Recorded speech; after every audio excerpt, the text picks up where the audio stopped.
Donc la question qui nous est posée pour cette prise de parole est très clairement comment réagit une organisation telle que la Brigade des sapeurs-pompiers de Paris face à une sollicitation aléatoire, subite et impérative de la part de l'échelon central, je dirais, de la partie haute de l'autorité. J'illustre mon propos.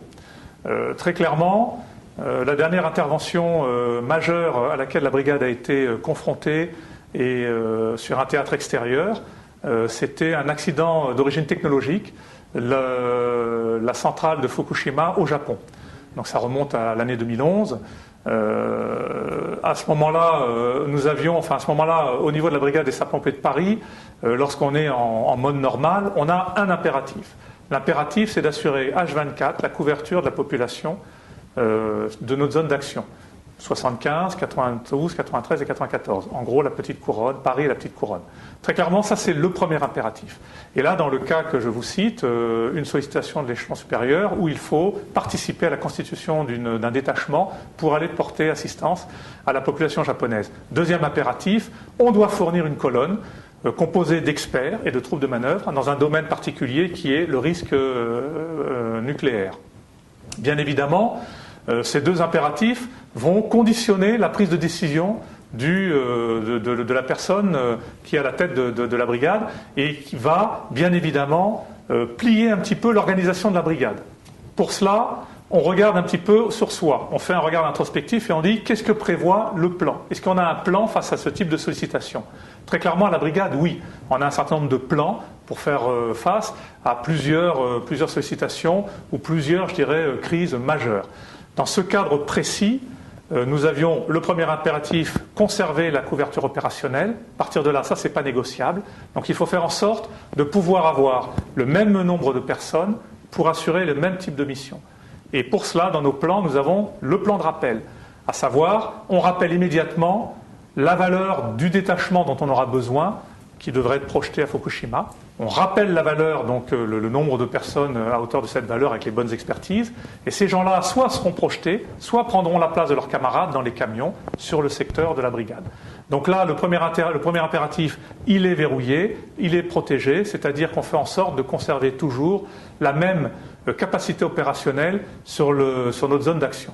Première. Et pour répondre au deuxième impératif, bien évidemment, puisqu'on fait un rappel de nos personnels, on va constituer une force. En l'occurrence, à ce moment-là, il fallait à peu près une quarantaine de personnes, avec, comme je vous l'ai dit, une compétence particulière tout de même dans la décontamination de masse, dans la connaissance des risques radiologiques. Donc c'est une population assez comptée. Malgré tout, la force de la brigade des sapeurs-pompiers de Paris, c'est que le sapeur-pompier de Paris est polyvalent. J'explique.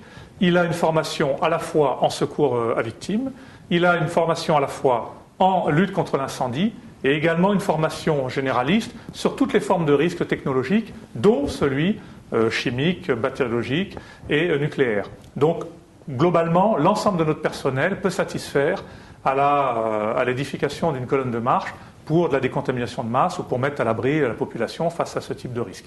Donc, je reviens sur mes principes. Le premier principe, rappel de nos personnels, on joue le plan de rappel, on constitue notre unité de marche et ensuite on se tourne vers l'autorité centrale pour lui dire, ou l'échelon supérieur pour lui dire nous sommes prêts, à partir de quand et avec qui on travaillera. Et là, ce qui est intéressant dans cette crise, en tout cas telle qu'on l'a vécue, c'est que le gouvernement français avait pour mission d'organiser un détachement avec des origines diverses. Donc une unité provenant de la brigade des sapeurs-pompiers de Paris, une autre composante provenant des forces militaires de la sécurité civile et une dernière composante provenant des sapeurs-pompiers professionnels, donc d'un certain nombre de services départementaux d'incendie et de secours. Donc ça c'est très intéressant parce que au-delà de gérer la crise et d'avoir une mission particulière arrivée sur zone au Japon, qui est bien évidemment de l'évaluation du risque, donc je dirais des relevés des levées de doute sur la contamination et puis de la décontamination de masse auprès de la population et de la mise en sécurité de la population. Donc ce qui est intéressant, c'est d'avoir ces trois types de forces qui vont s'agréger, qui vont essayer tout de suite de créer une cohésion avant la projection. Et je rappelle, dans un délai de 24 à 48 heures. Ça s'est monté très très très rapidement.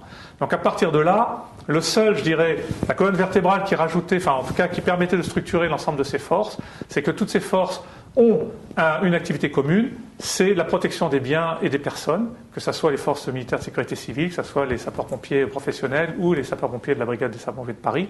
Ça, c'est quand même un ferment très très fort qui fait que les différences n'existe pas dans ce domaine-là. Puis après, ensuite, il y a eu une répartition des missions qui a fait que chacun s'est tout de suite retrouvé très à l'aise sur un secteur qui lui a été confié au Japon et en communication permanente avec les autres unités venues dans ce cadre-là. Donc, vous voyez bien que dans cette crise-là, l'organisme qui est sollicité, la BSPP, fait jouer un certain nombre de ressorts internes, anticipés, préparés, c'est le plan de rappel, et ensuite, il y a un autre ressort, c'est celui de travailler avec d'autres partenaires.